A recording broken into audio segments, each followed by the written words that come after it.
Folks,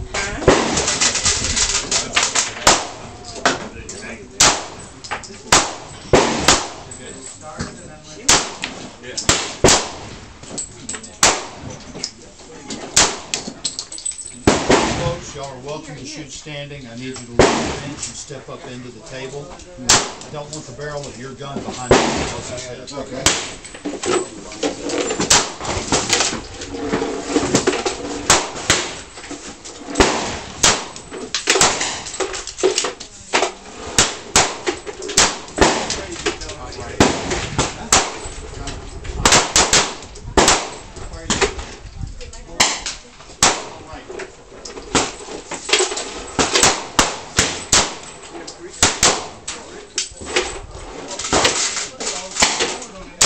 I know.